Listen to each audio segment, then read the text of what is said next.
I'm Samantha Brooks, 29, and at 6:04 a.m. on August 10th, I was knee-deep in the Gulf, lifting a clutch of loggerhead eggs above the creeping tide, when my smartwatch buzzed with a banker's sing-song. Congratulations, your $1.8 million mortgage has funded on 42 Seabreeze Drive.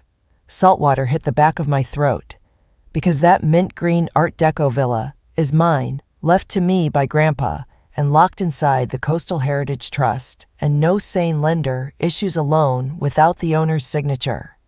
A signature only I should be able to give.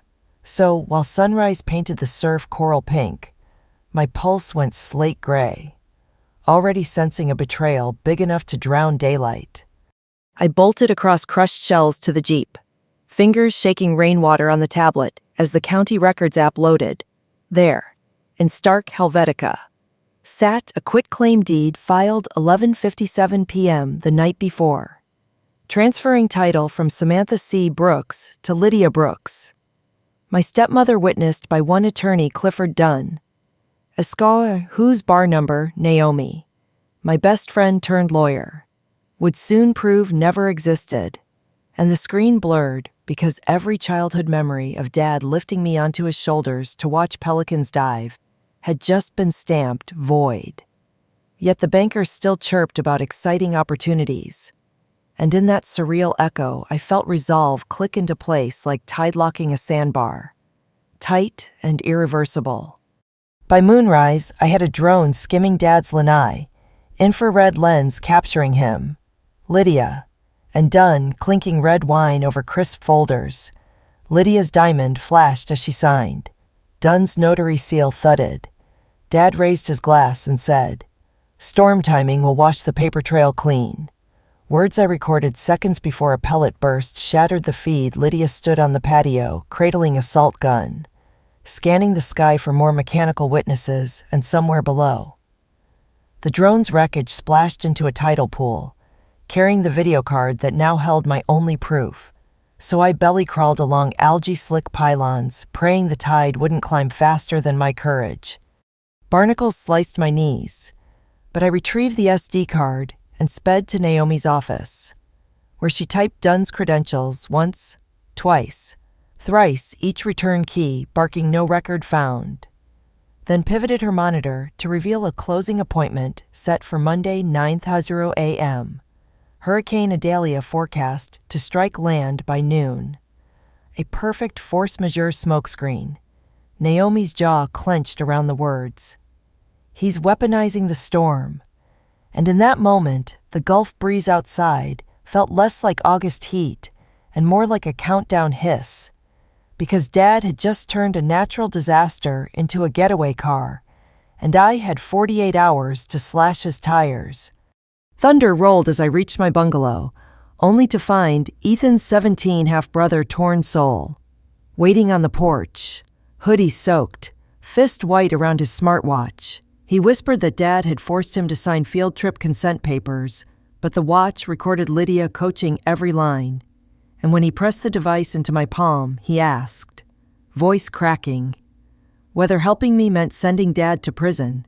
The question lodged like driftwood under my sternum.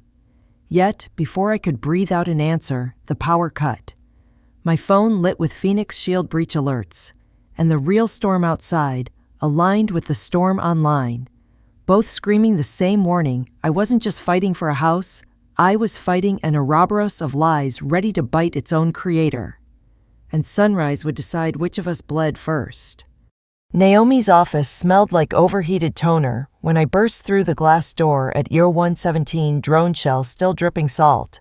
She imported the SD footage, frame by frame, annotating the exact second Dad bragged about storm timing, while Lydia's diamond carved gleams across the signature line, and even her steely professionalism cracked into a hiss. That's conspiracy on HD. She cross-checked county stamps, spotted that the deed had been backdated 4 minutes before the recorder's office closed, then pulled up a Monday morning closing docket listing Rainier Equity Partners, an opaque Cayman fund notorious for buying hurricane-discounted coastals. So by the time thunder rattled the blinds, we both knew Dad wasn't flipping a sentimental asset. He was laundering a blood-soaked Hail Mary through a storm corridor, and every tick of the wall clock felt like surf-grinding concrete pylons, ready to scour us down to bone. At 0340, Marcus Reed answered Naomi's call half asleep, but the phrase botnet money, forged deed, came in escrow sobered him faster than espresso. 20 minutes later, his sedan fishtailed into the alley, and we ring-lit the garage like a war bunker while he imaged Ethan's smartwatch, mapping a timeline that tied Dad's wire of 42 grand to a Ukrainian DDoS farm exactly 6 hours before Phoenix Shield servers went down. Marcus tapped the screen. He kneecapped your income to paint you high-risk textbook undue influence. Naomi added it to a freeze order petition, but Marcus warned a crooked clerk could stall filings until the force majeure window slammed shut. Outside, Idalia's feeder bands flashed lightning over the Gulf, and the way the thunder rolled through corrugated roof panels made me picture my grandfather's workbench splintering under seawater if we failed. A mental image that soldered all hesitation into something sharp enough to pierce pre-dawn fatigue. Dawn seeped pewter when Ethan shuffled back in, eyes swollen from sleepless guilt. He handed me a rumpled notebook where he'd scribbled, "If Dad goes to jail, am I still a Brooks?" The question hit harder than any legal brief, but we had no time for tenderness. Naomi filmed a sworn video affidavit shielding his identity, and I slid the notebook into a lockbox marked, "Evidence open only if forced," promising myself his loyalty would never become courtroom shrapnel. We compiled a 4-layer plan proof: public exposure, legal trap, and digital kill switch, and I carved it onto the whiteboard: 8 HRs to court file, 20 HHRs to closing, 34 HHRs to landfall. Every number pulsed red, and when the power flickered from Idalia's first gusts, I felt the timeline pulse inside my veins, syncing heartbeat to hurricane cadence. By 10:15, Naomi and I sprinted courthouse corridors with a motion to freeze the Heritage Trust and a fresh DMCA suit against Lydia's Eco Beach NFT collection that pirated drone photos of the villa. The clerk stamped, "Received but not entered," his fingertips drumming like a tell, and before Naomi could protest, he claimed the system was in storm lockdown, his eyes sliding toward a deputy who just happened to wear Harold's campaign donation lapel pin. We walked out into rain needles, Naomi muttering statutes, and that's when Tyler Hayes texted investor rep arrived early, closing room prepped with mobile hotspot in case power drops. Tyler's loyalty granted us a pressure point, but it also confirmed Rainier wanted signatures no matter if the building blew away. An urgency that smelled of laundered millions, not real estate speculation, and made the stakes feel thick as rip current undertow. At sunset, the garage became Studio Zero. Ethan updated a live stream countdown overlay. Marcus laid out body cam batteries.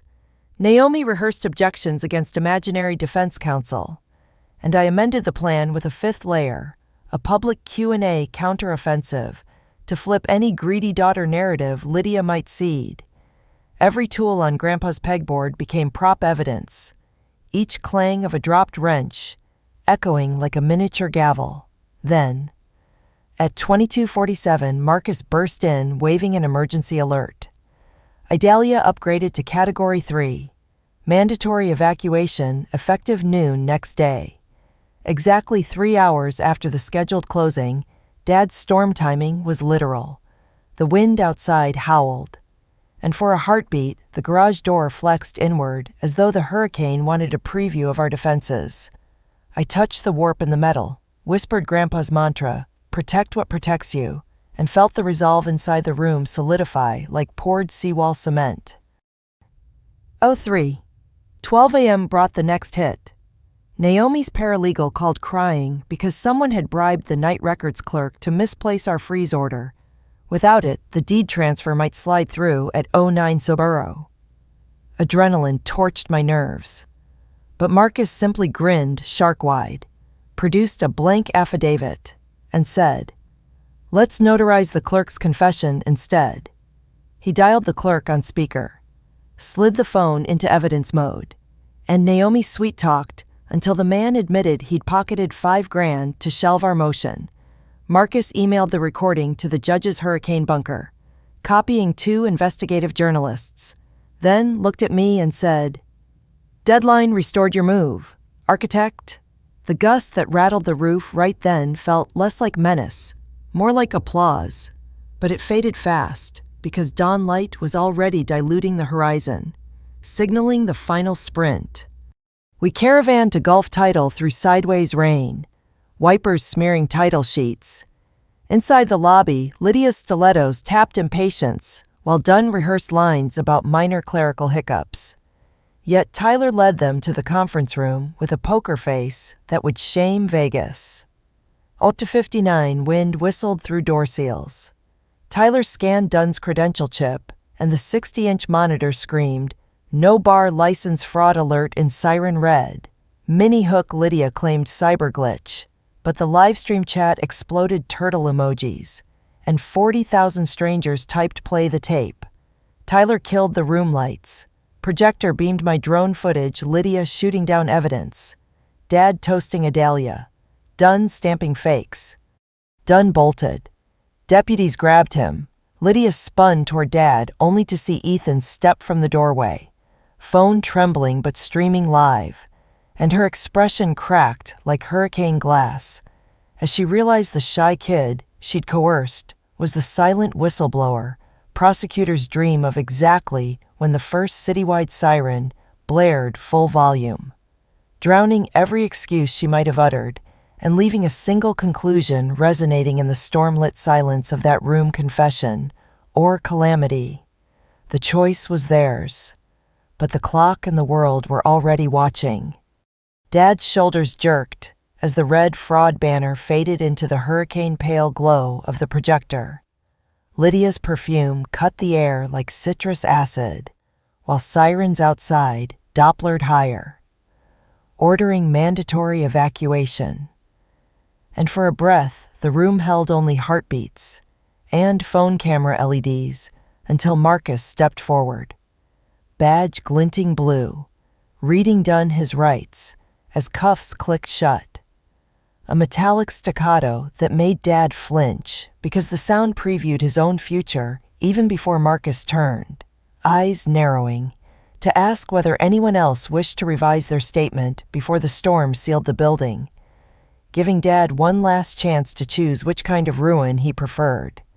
Harold Brooks, once king of pastel luxury flips, stared at Ethan's trembling livestream feed, 42,000 viewers, and counting, then at me, seawater still crusted on my sleeves, and the calculation behind his eyes shattered into raw panic.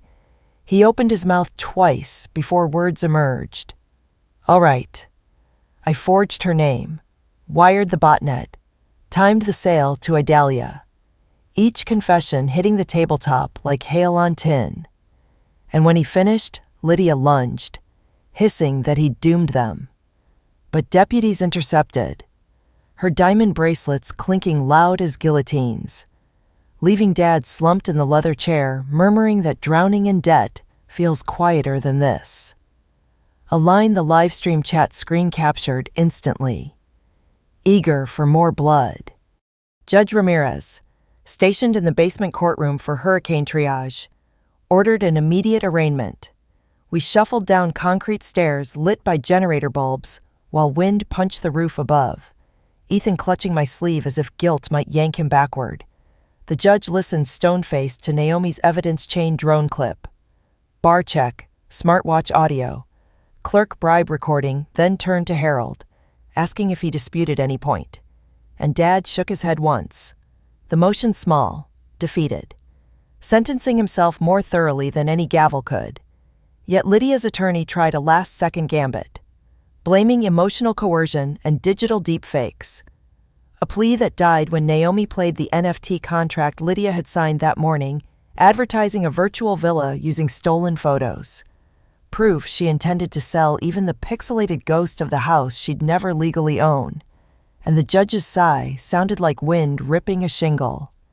Ramirez voided the mortgage, froze Rainier's escrow, bound Dunn to immediate jail, assigned Lydia 5-year probation plus a lifetime ban from real estate licensure, and placed Dad under 18-month house arrest with full restitution. But before dismissing, he leaned forward, reminding every camera that storms don't erase signatures. They expose them. A sentence that landed as the courthouse lights flickered, prompting bailiffs to herd us toward the state shelter corridor. Yet even in that chaos, Lydia locked eyes with me, lips mouthing a threat drowned by sirens, promising her war wasn't over, a promise that lingered like ozone. We emerged into sideways rain. I steadied Ethan toward Marcus's cruiser while Naomi fielded reporters. And when one asked how betrayal feels, I said it feels like salt grinding an old wound until you realize pain also disinfects. A quote that would headline the evening news, though. I barely heard myself over Idalia's roar and the roar inside my ribs that something vital had survived. Still beating.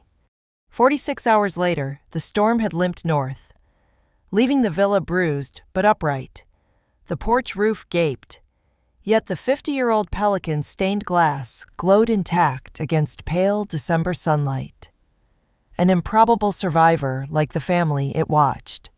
And as volunteers hammered temporary struts, Dad arrived escorted by a probation officer, ankle monitor blinking, to deliver blueprints for low-income stilt homes.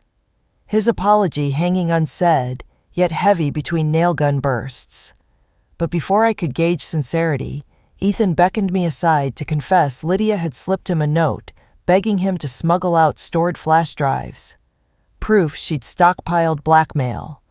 A revelation that set my pulse sprinting again. Because some hurricanes change course long after radar clears. That night, under battery lanterns in Grandpa's old workshop, Naomi and I plotted a countersuit freezing Lydia's out-of-state assets. Marcus drafted witness tampering charges. And Ethan, eyes rimmed red, destroyed the note in the brazier, sparks lifting like fireflies. I asked whether he feared becoming father or stepmother, and he shook his head, saying blood may thin in salt water, but choice thickens it, a phrase older than his years that steadied me. Yet even as exhaustion pulled my eyelids low, I refreshed Tyler's security feed on my phone. Because victory is fragile when greed still circles like sharks beyond the breakers. And dawn would bring new tides hungry for any loose foundation. Still, as I drifted toward sleep, the thrum of backup generators, hammer knocks, and crashing surf blended into a lullaby whose chorus promised that walls rebuilt in truth echo stronger than thunder. And that promise, though quiet, was enough to carry me into morning's next unfinished chapter.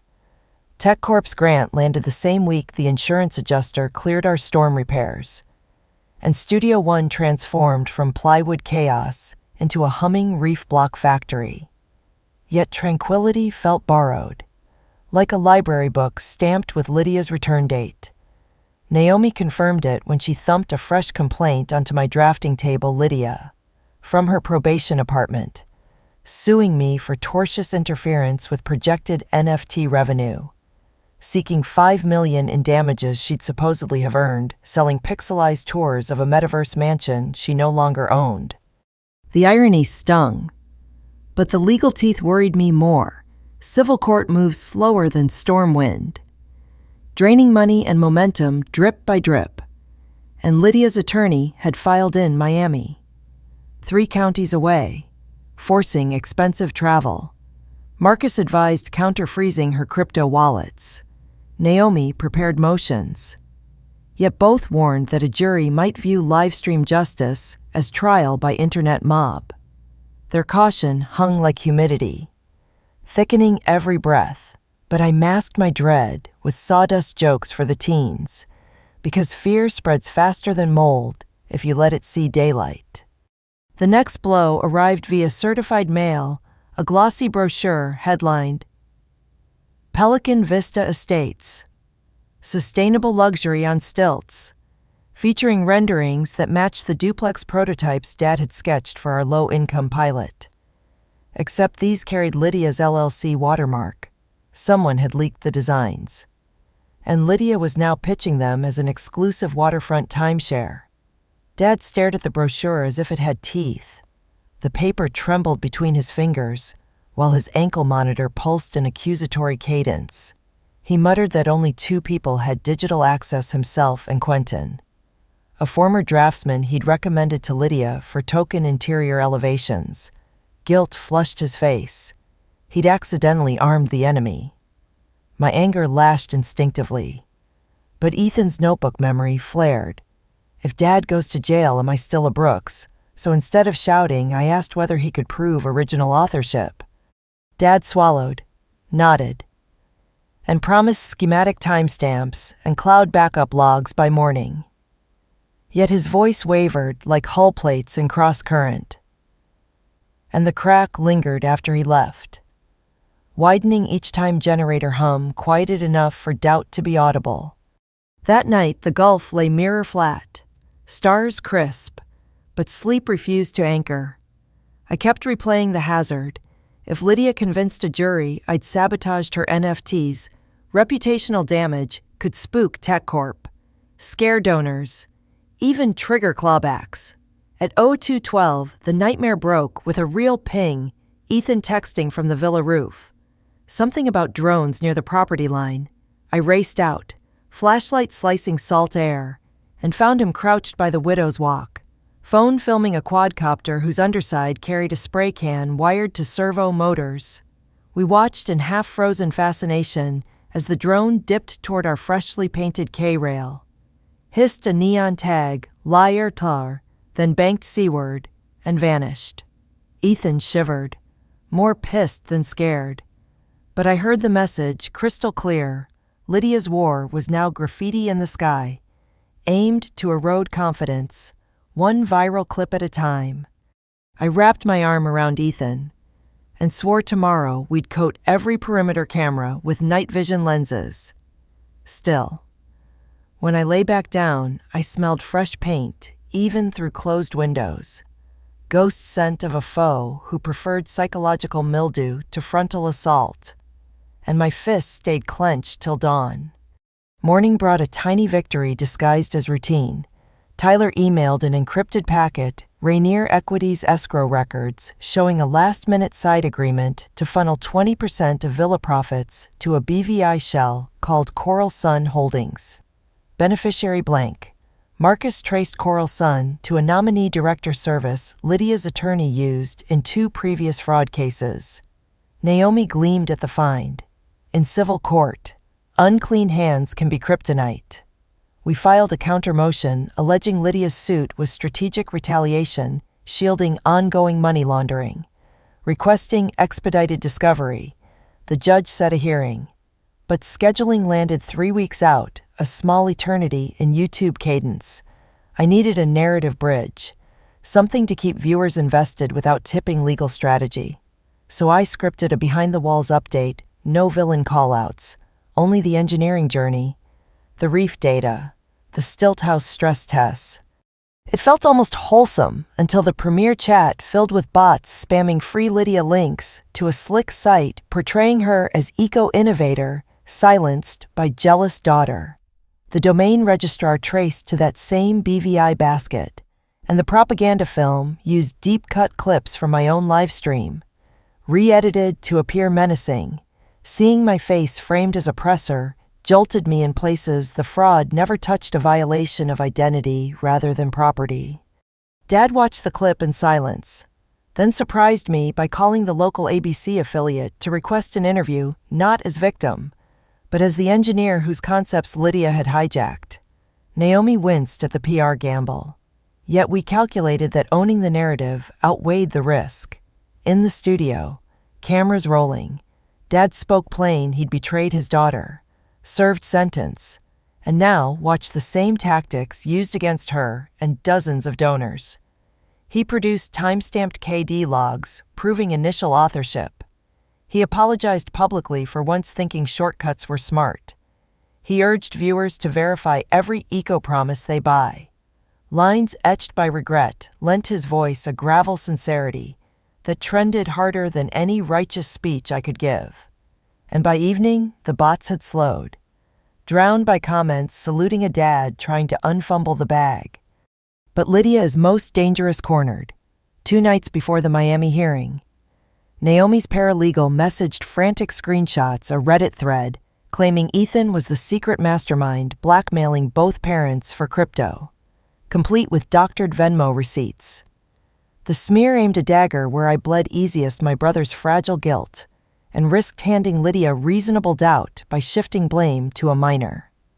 Ethan saw the post within minutes, eyes widening like a kid watching his reflection warp in funhouse glass, and whispered that the internet was turning him into the monster he feared. My brain switched to triage first. Console, second. Evidence, third. Counter-narrative. We combed Ethan's finances, $32 in a lunch money debit card and a dusty Roblox gift card, then created a notarized packet disproving the forged Venmos. Naomi fired an injunction, forcing Reddit to preserve the IP addresses. Marcus liaised with cybercrimes, and within 12 hours, they linked the hoax to a sock puppet account created inside Lydia's condo network. When Ethan heard, his relief cracked into furious purpose. He asked to testify by video, to say, on record, that loyalty to truth beats bloodline fear.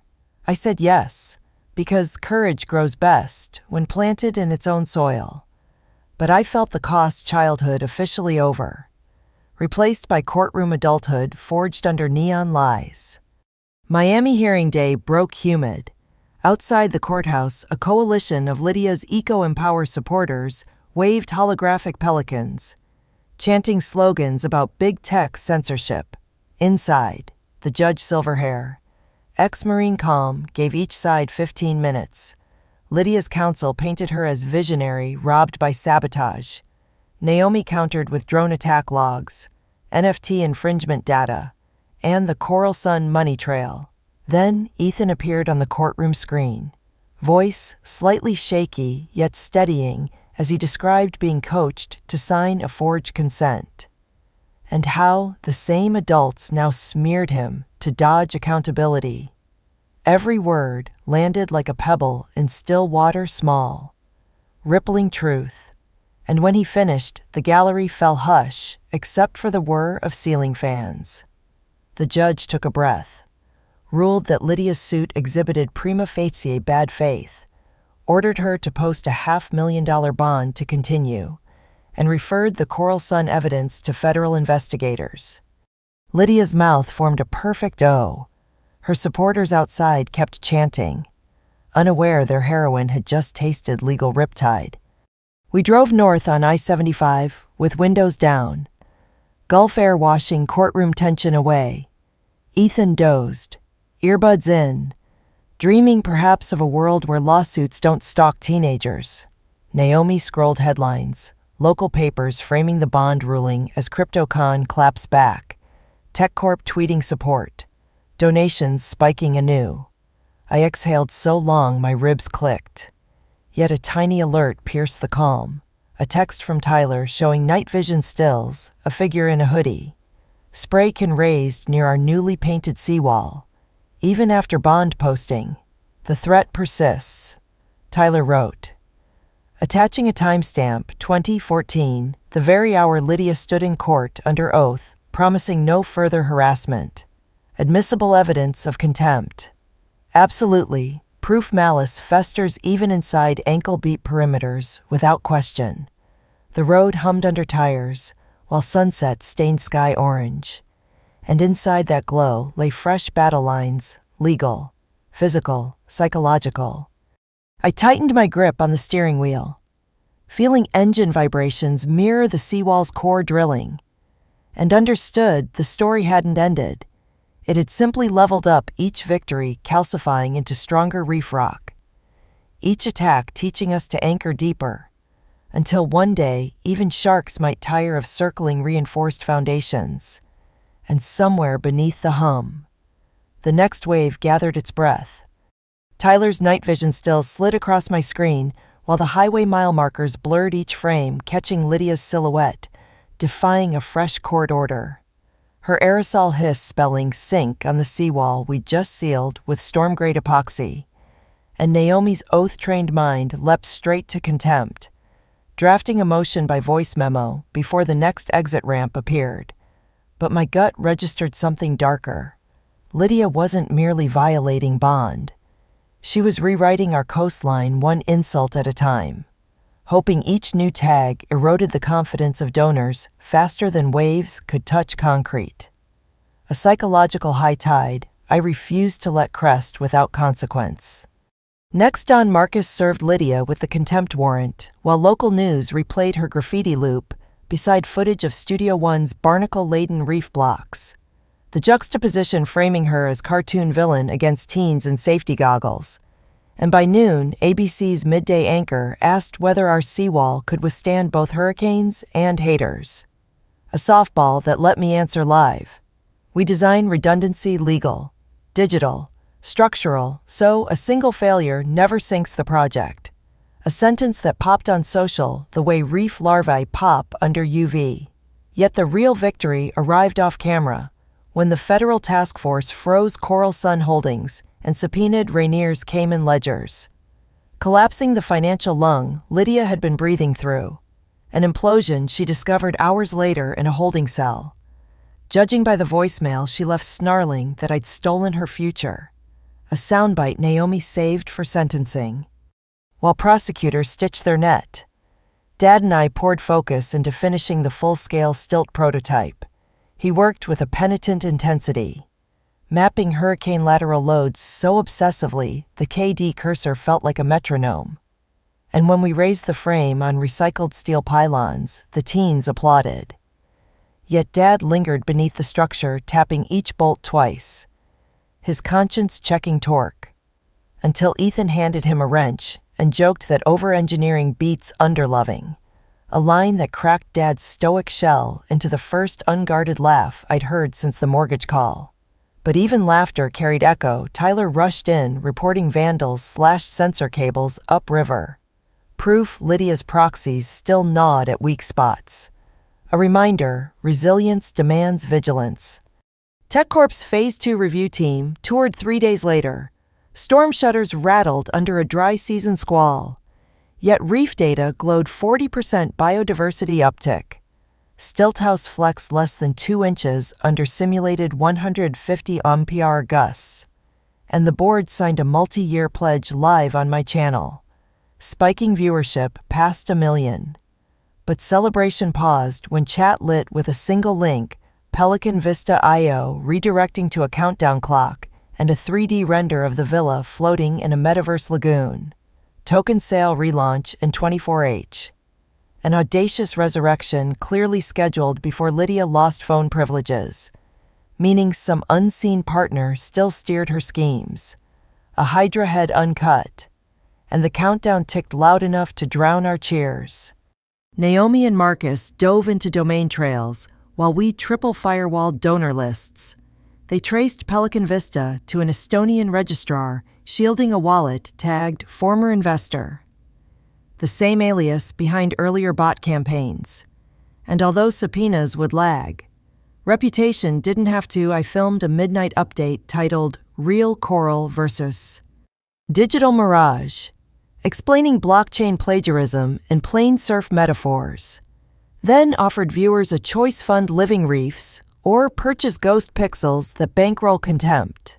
The poll ratio hit 98-2 within hours, and the token countdown stalled at 0 bids. But victory tasted faintly of rust, because shadows rarely retreat forever.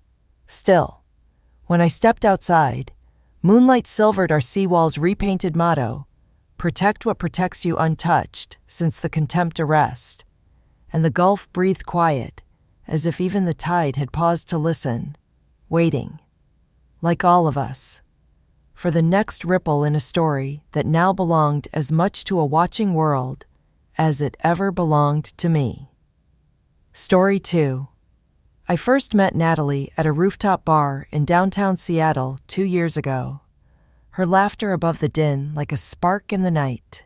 She was an influencer always chasing the next sunrise. Me, a marketing manager craving stability. Somewhere between kombucha tastings and keynote presentations. We built a quiet life together, morning runs along Elliott Bay, weekend farmers markets, whispered goodnights under fairy lights. So when she hesitated at the end of June and said, "I need a solo trip, just me, the ocean, no expectations," I didn't question it. I sent her off with a hug, paid for her one-way flight to Santa Barbara, and smiled to myself, proud that after every disagreement we could still trust each other enough to step back. Yet, as I watched her taxi vanish, a cold flicker lit my chest, a question I buried beneath pride and support, waiting for its moment to roar. The first 48 hours passed in peaceful silence. No frantic check-ins, no incessant selfies, just a lone beach photo at dawn and a half-hearted, "Hope you're okay," text that pinged in the midday hours. I drifted through work, drafted campaigns, ordered smoothies, and let the quiet hum of routine soothe whatever unease had flickered. Then, on the fourth morning, everything changed. My phone buzzed with a message from Jared, an old college friend who'd tagged me in 5 grainy snapshots of Natalie on a yacht at sunset, laughing with her ex-boyfriend. Bodies tangled in a way that meant more than friendship. I stared at the images until they burned on my retinas. Natalie's sun-kissed skin, his hand on her waist, her wide smile not meant for me. My chest tightened, breath caught. Betrayal doesn't explode. It seeps in, a silent poison that leaves you wondering what else you never saw. And at that moment, I saw everything. I didn't erupt in anger or fire off questions to Natalie or Jared. Instead, I closed my laptop, pulled on jeans, and walked to the closet where her suitcase waited half-packed with yoga pants and hydrating mists. My fingers trembled only once as I unzipped each compartment and placed her dresses, novels, and candles into shopping bags. In the bathroom, I gathered every bottle of her face serum, every toothbrush and hair tie, and lined them on the counter. Each item was a relic of trust misplaced. I labeled the bags Natalie in bold Sharpie and lugged them to the front hall, where 2 trash cans and a duffel grew into a neatly contained spectacle. Then I changed the locks, an urgent call to building maintenance claiming a lost key, and emailed the landlord to terminate her lease. No dramatic confrontation, no begging for explanations, just the quiet reclaiming of space she no longer deserved to occupy. My heart pounded with a strange relief as I turned the deadbolt for the last time. I spent most of the next day deliberately absent brunch with a coworker, a solo matinee at the Neptune, a late afternoon walk in Gasworks Park where the sun slanted across rusted beams.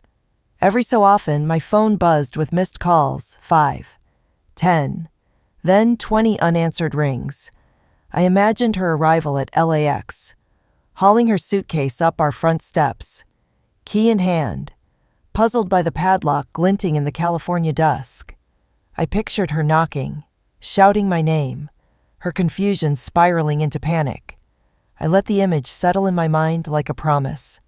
Then I slipped my phone onto silent, plunged into the crowd, and savored the quiet aftermath of betrayal, the knowledge that justice could be served not with fireworks, but with the slow, inexorable weight of finality.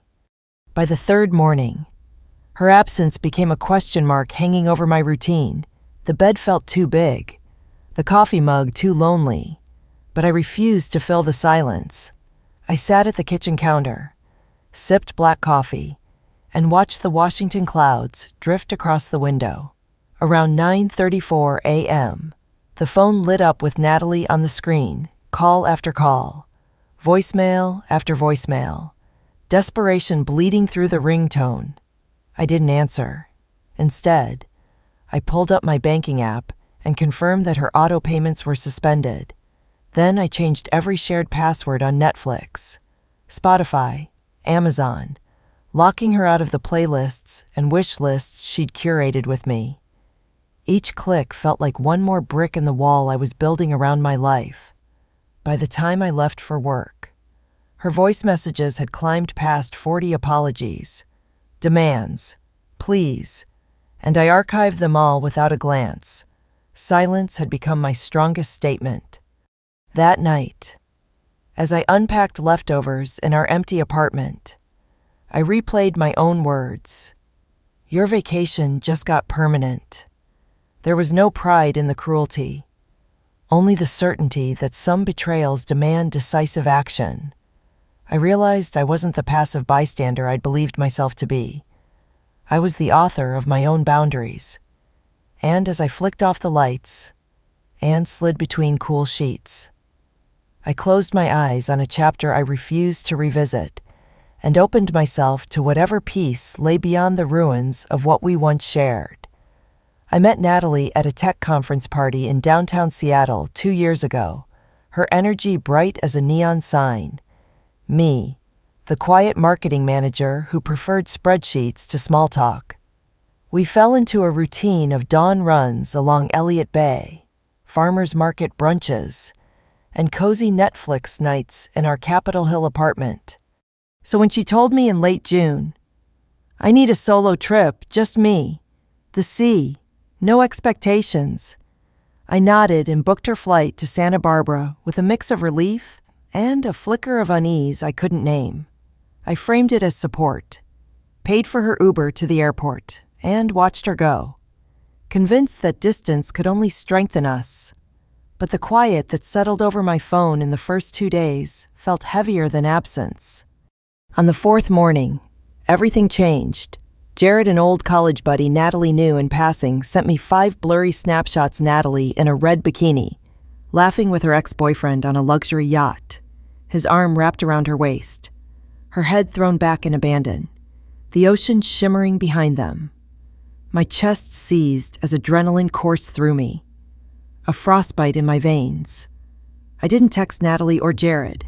Instead, I closed my laptop, slipped into jeans, and began packing her life out of our home.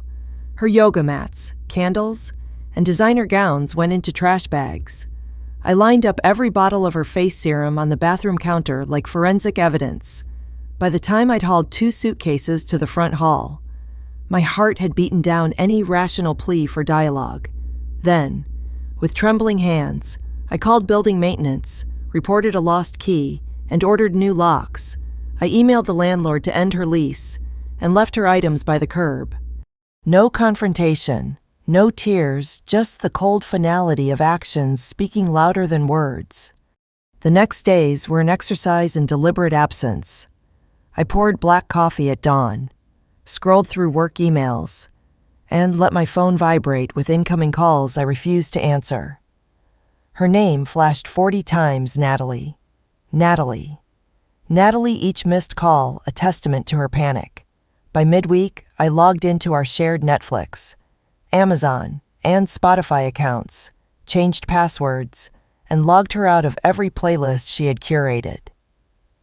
Then I walked Gasworks Park at sunset, breathing in the skyline silhouette, while my phone buzzed with desperate voicemails, each clipped with apology-tinged delusion. I didn't respond. Instead, I texted one sentence, "Your vacation just got permanent," then blocked her number. Silence became my ally, the most powerful statement of all. Friends started to murmur. Marissa, one of Natalie's close confidants, emailed with thinly veiled accusations, claiming I'd overreacted without hearing her side. I ignored it. But Jared checked in again, not about the yacht, but with genuine concern, "Hope you're okay." Man. His sincerity reminded me that some ties outlast betrayal. My sister Sophie, who knew nothing yet, sensed everything, invited me to dinner without prying, offering me a space where I didn't have to perform calm. That night, for the first time in months, I slept through until morning, undisturbed by phantom rings or imagined confrontations. Peace, I realized, wasn't a destination but a boundary enforced. A month later, I moved out of our shared flat into a smaller loft near the University District.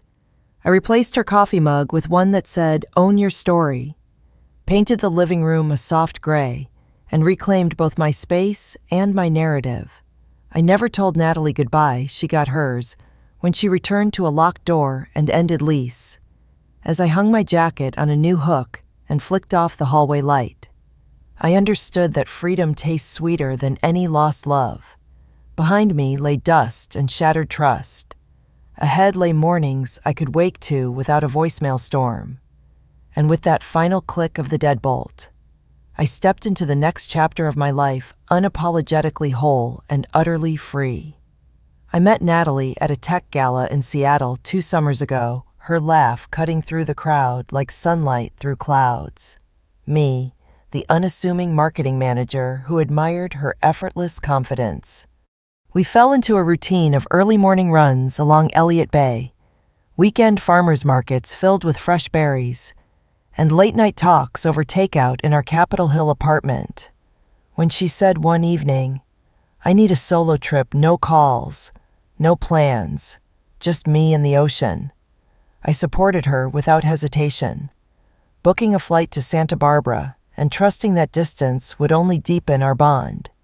Yet, as I watched her taxi pull away, a flicker of unease settled in my chest, whispering questions I buried beneath pride and encouragement. 48 hours later, my phone buzzed with a message from Jared, a college friend Natalie knew in passing 5 blurred snapshots of Natalie in a red bikini, curled against her ex's side on a luxury yacht. His arm hovered possessively around her waist. She leaned in, head tilted back in laughter that wasn't meant for me. My breath hitched. Adrenaline surged through every vein. And I found myself neither angry nor heartbroken, just sharply aware of every late-night silence and unexplained text she had brushed off, without sending a word to Natalie or Jared. I closed my laptop, slipped into jeans, and began packing her world into trash bags, candles, journals, even her half-used skincare bottles lined up like cold evidence. By the time I'd hauled 2 overflowing suitcases to the entryway, my resolve had crystallized into a single, irrevocable act. Next, I changed the locks, a quick call to building maintenance, an excuse of a lost key, and new cylinders clicked into place, severing her access to the home we shared. That afternoon, I emailed the landlord, notified him that I alone would end our lease, and scheduled move-out dates. In the quiet aftermath, I watched as my phone filled with missed calls, Natalie's name flashing like a warning light, yet each ring felt like applause for my boundary. Later, I logged into every streaming service we used: Netflix, Spotify, Amazon, and changed passwords, ejecting her from the playlists and wish lists she curated. With each click, the weight in my chest lightened, leaving space where doubt once lurked. In the days that followed, I cultivated deliberate absence. I drank black coffee at dawn, strolled through Gasworks Park at dusk, and let my phone buzz with unanswered voicemails. Marissa, one of Natalie's close friends, fired off a passive-aggressive email accusing me of overreaction, but I let it drift unanswered. Jared checked in again this time to offer genuine concern, and my sister Sophie invited me over for dinner without prying. Their kindness reminded me that some ties withstand betrayal. That first night of uninterrupted sleep in weeks, I dreamed not of apologies, but of open windows and fresh starts, and woke with the quiet conviction that I was reclaiming more than an apartment. I was reclaiming myself. A month later, I moved into a smaller loft near the University District, painting walls a soft gray and replacing our shared coffee mugs with one that read, "Own Your Story." I never told Natalie goodbye. She got hers when she returned to a locked door and a terminated lease. Now, I wake without dread of a midnight knock or a desperate voicemail fluttering into my pocket. Behind me lie fragments of trust and empty bottles, Before me stretch mornings filled with possibility, and as I close my eyes at night, I feel not anger, but a steady peace, knowing my next chapter begins the moment I choose my own door to open. I've been the family planner for years, every Memorial Day weekend, Christmas, and summer getaway hinged on my spreadsheets, rental bookings, and grocery runs so that everyone else could coast. This time, I went all in 6 months before our annual trip. I locked down a 3-night beach house in Cannon Beach, stocked the fridge with avocado toast essentials and craft beer, even laminated a daily itinerary with color-coded meal plans and tide charts. I double-checked group chat RSVPs, confirmed everyone was good, and pictured us laughing on the deck at sunset until the morning I drove down and found the place deserted. For 2 hours, I unpacked towels and sunscreen, then pinged the chat. "Hey fam, I'm here, anyone on the way?" Nothing. I tapped Instagram and froze on my brother's story. A mountain cabin, dogs barking, cousins toasting mugs of cocoa, everyone tagged except me. My chest tightened with a cold knot of betrayal. I didn't rant or storm out. I pulled up the rental invoice, itemized every dollar I laid out, and sent it to the group without a word. Then I logged into Netflix, Hulu, and Amazon Prime, changed passwords, and logged out every device. My silence was the first boundary they didn't see coming.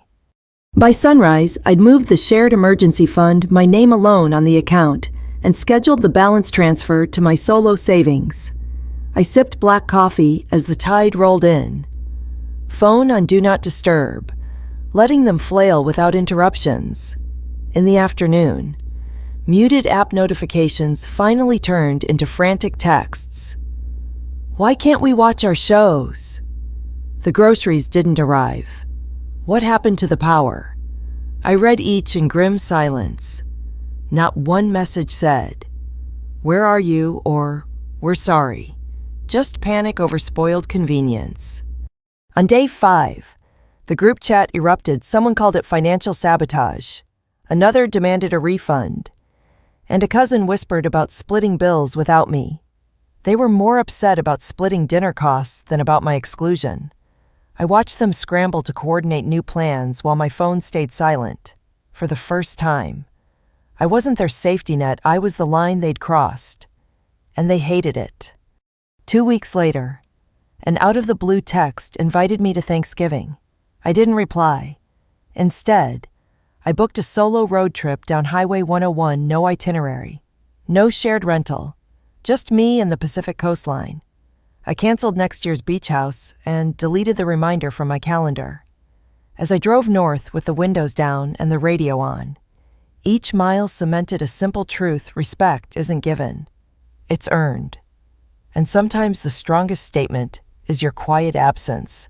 I met Natalie under summer skies in Santa Barbara, her laugh a burst of confetti against the drone of my cautious heart. We fell into easy routines: farmers market pancakes, twilight runs along the pier, late-night talks about dreams and detours. So when she told me she needed a solo retreat to find herself, I didn't hesitate.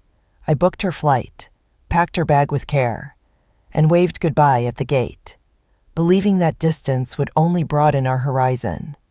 On day 4, Jared, an old college friend, sent me 5 grainy photos: Natalie and her ex on a rented yacht, arms entwined, skin slick with saltwater light. The betrayal wasn't loud or violent, but a slow unraveling, a quiet collapse of trust. My chest filled with ice as I scrolled through the images, heartbeats echoing like distant thunder.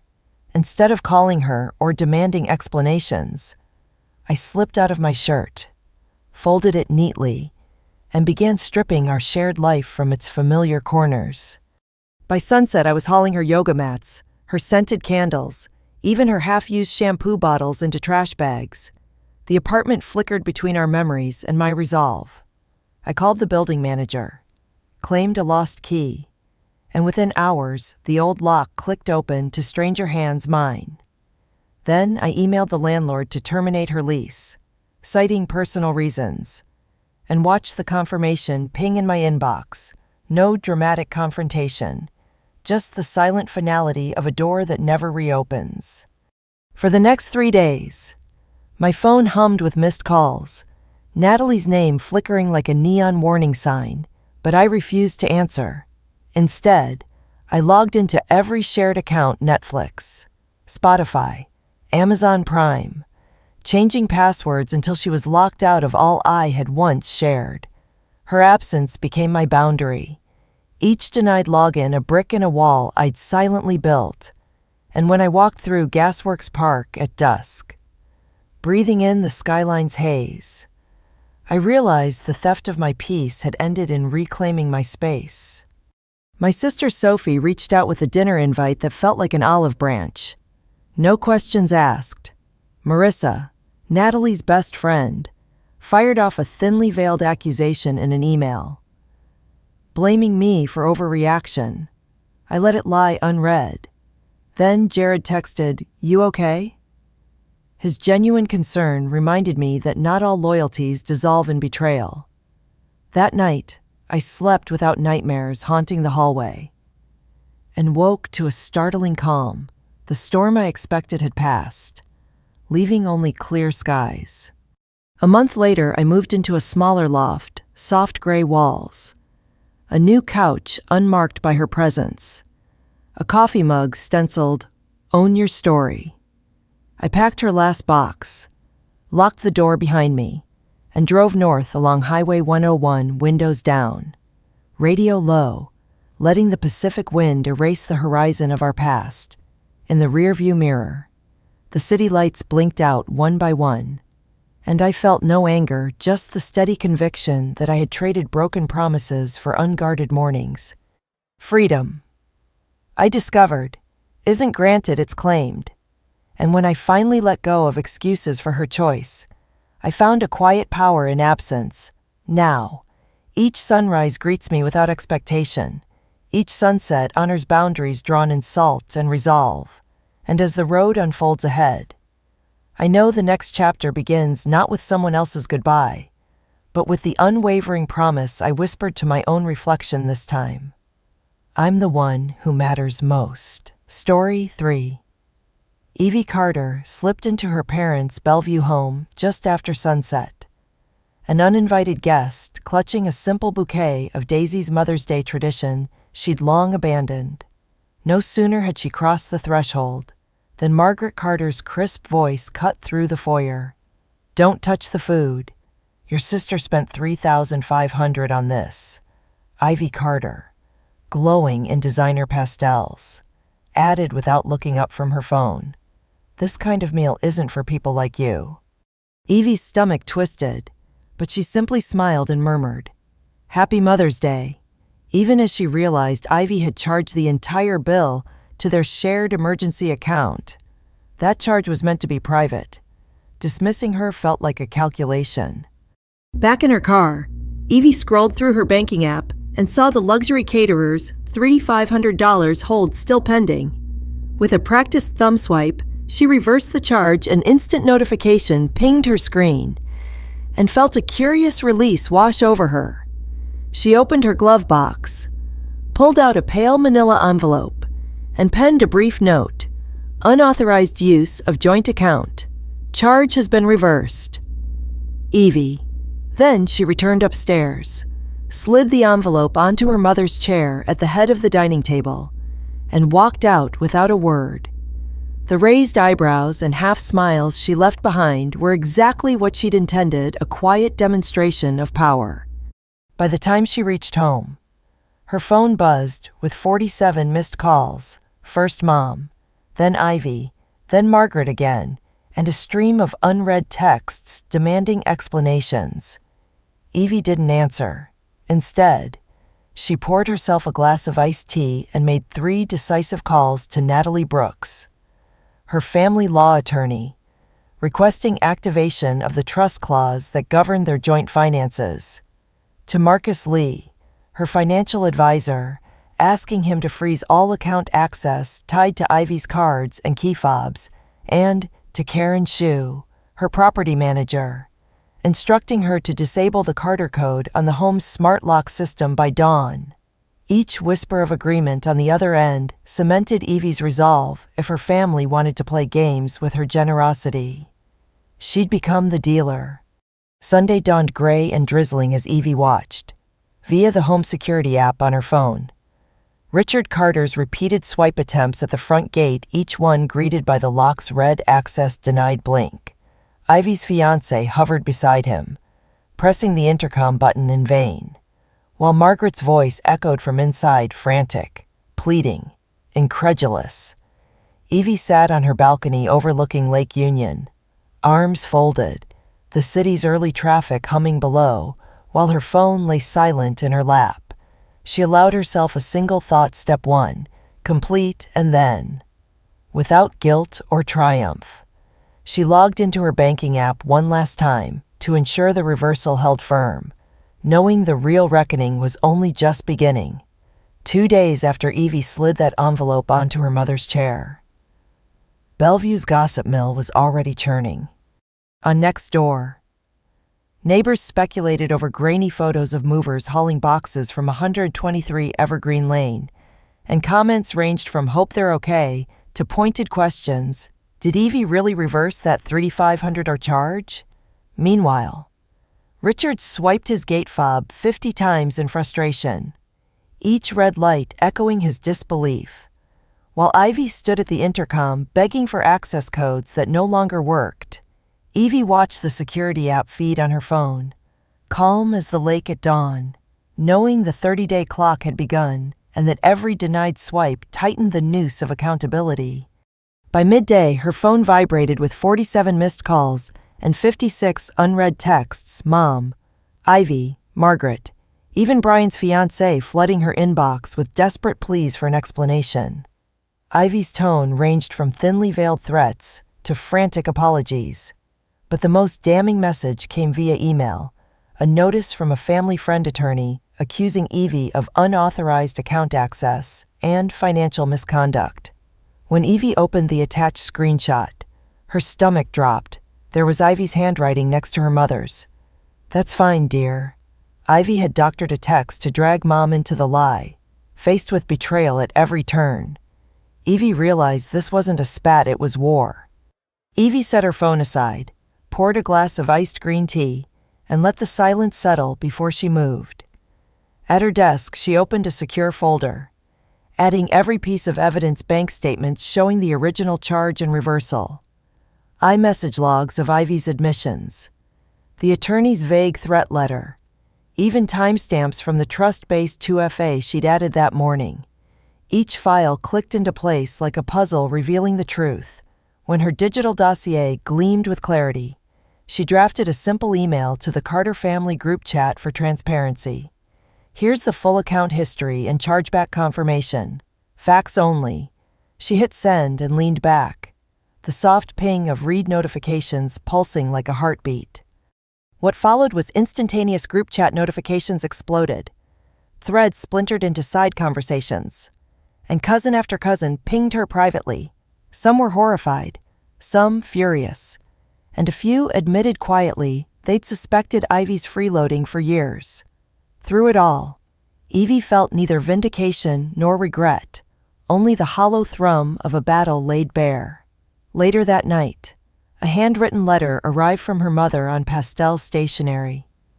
"I'm sorry, Evie. I didn't read the fine print. I miss the daughter who always kept the peace."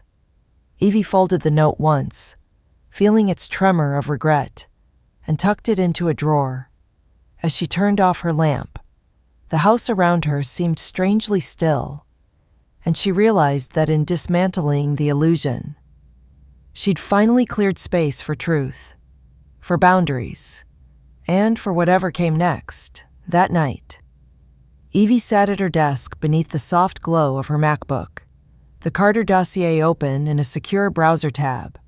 She reviewed the bank statements one last time, each line item. Chargeback notice, timestamp of the trust's two-factor authentication, all meticulously logged. Her fingertips hovered over the keyboard before she drafted a brief but firm email to the entire Carter family thread. Transparency moment here is every record of the $3,500 caterer charge. The reversal. And Ivy's own admissions in text. No narratives, just data. After hitting send, she leaned back, hands braced on the armrests, listening to the soft whir of her server rack behind her. Within seconds, her screen lit up with dozens of read receipts and new message notifications, some shocked, some defensive, but the silence that followed was more telling than any argument could be. By dawn, Evie's phone buzzed with voicemails, her mother's, pleading, Ivy's, enraged, Brian's, confused. She ignored them all, opting instead for clarity. In the crisp morning air, she walked to her favorite neighborhood cafe, ordered a matcha latte, and sat in the corner with the dossier printed out on heavy stock paper. Across the street, the Carter's house lay silent behind locked gates, a testament to her digital siege.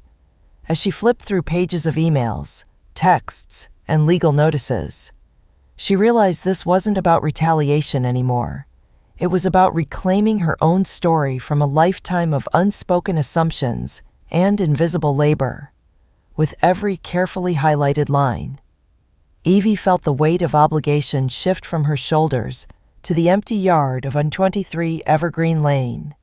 Later that afternoon, a cousin texted Evie directly, "I always thought I was imagining Ivy's sense of entitlement. Thank you for showing everyone what really happened." Their message hung on her screen alongside dozens more, some full of support, others laced with guilt, a few still clinging to Ivy's polished lies. Evie tapped out a brief reply. "Thank you. I hope this helps us all move forward honestly." And then deleted the app. She turned back to her laptop and drafted a public post on her fintech blog, "When Kindness Becomes Currency: Boundary Lessons from a Family Financial Crisis."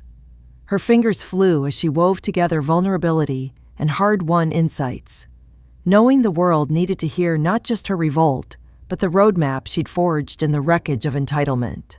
At the post's end, she paused, hovered over publish, and braced herself for what came next. That evening, as Seattle's skyline shimmered through her living room windows, Evie heard a soft knock at her door. Standing there was Pastor Emma, coat collar turned up against the spring chill, eyes full of quiet compassion. Without a word, Emma stepped inside and wrapped Evie in a gentle hug, no judgment. Just a reminder that grace sometimes arrives after the storm. When they pulled back, Emma held out a small envelope inside. A handwritten note read, "Healing takes time. I'm here." Evie folded the paper, feeling tears prick her eyes, not of sorrow, but of relief, as if the final piece of her fractured foundation was finally coming home. And in that soft hush, she knew the next step would be choosing which bridges to rebuild and which to leave behind for good. By the time Evie awoke the next morning, the city outside her window was already stirring ferries, carving paths across Lake Union, joggers weaving through cherry blossoms, and the inbox of her fintech blog pinging with notifications. Replies poured in from colleagues praising her raw honesty, from strangers sharing similar family betrayals, and from a small nonprofit asking if she'd speak at their boundary-setting workshop. With a steady hand, Evie drafted polite declines for everything scheduled this week. She needed time to breathe before the next wave of requests crashed over her. Yet, when she scrolled down, she saw a direct message from Ivy's fiancé. "Ivy's at my parents'. Asking for your number. Please let me help." Evie's chest contracted at the sight of that message after everything. Was this another plea or the prelude to a new manipulation? She set her phone aside and headed to Nimbus Cloud's open plan office, letting the buzz of product launches and marketing sprints ground her in the present. Over coffee, her manager leaned in. "That post of yours went viral," he said. Voice low, "CFO of a microfinancing firm wants you on his podcast. He's prepping a series on women and wealth." Evie forced a smile, fingers tightening around her cup. Public recognition felt like both vindication and exposure, and she wasn't sure she was ready to dissect her family's wounds on national airwaves.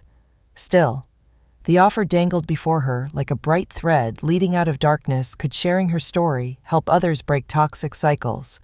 Lunchtime brought an unexpected text from Margaret Carter. "Can we meet? I'd like to clear the air." Evie stared at the message, recalling the hospital room, the trembling apology, and the note from Pastor Emma. She pictured her mother's gentle eyes and felt the old ache of guilt loosen its grip. After a moment's hesitation, she replied, "Saturday, noon, Evergreen Cafe." When that confirmation pinged back, Evie realized this would be more than a mother-daughter catch-up. It would be a test of whether true reconciliation could exist where control once reigned. Saturday's rain had eased to a mist when Evie slid into a booth at the cafe.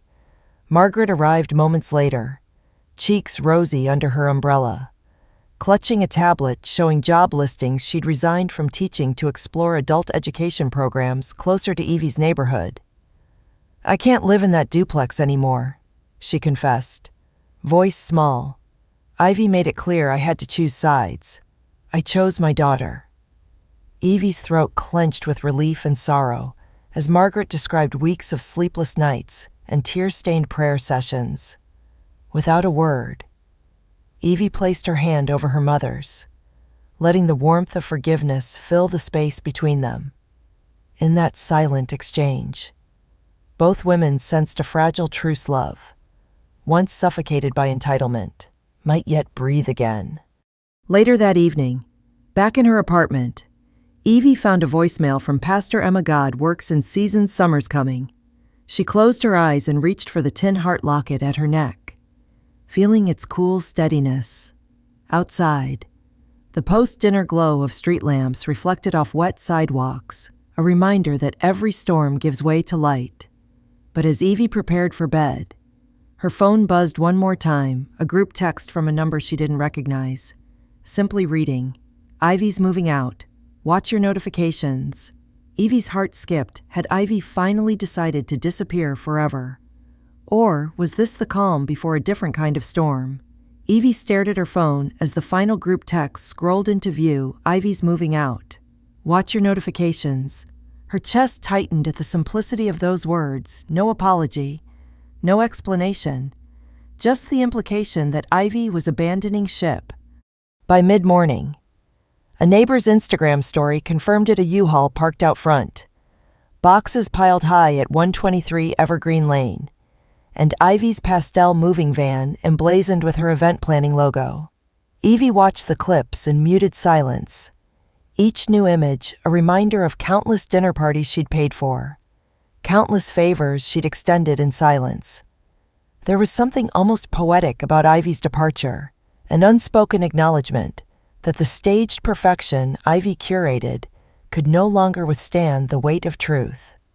Yet, as Evie closed the app, a single thought echoed in her mind: what would happen to Teal? Later, Evie slipped into the gated community under her own key fob, still active, of course, and walls. That afternoon, Margaret Carter called on Evie's secondary line. No group texts, no intermediaries. In a trembling voice, her mother confessed she'd been too afraid to confront Ivy, too ashamed to admit she'd turned a blind eye when the charge happened. Evie listened, letting each admission land like a raindrop on parched earth. When Margaret asked, "Can we start over?" "Just you and me," Evie closed her eyes. "Let's begin at B." And in that moment, Sunday morning found Evie at a small farm-to-table cafe, Evanescence Boardwalk Bistro, where she and her mother shared avocado toast and green juice. Between sips, they unpacked old photo albums. Evie as a toddler, clutching her grandmother's hand, Margaret beaming at a high school graduation, Ivy with a playful grin. Tears slipped free as they acknowledged the fractures: Ivy's entitlement, Richard's avoidance, Margaret's favoritism. But they also recalled the moments of joy: family road trips, impromptu cookouts, Evie's first apartment key. By the time D. Back home. Evie returned to her laptop and polished the final draft of her blog post. When boundaries save more than money. A Mother's Day revolt. She had published. A soft chime announced the first comment. Thank you for Evie Lean.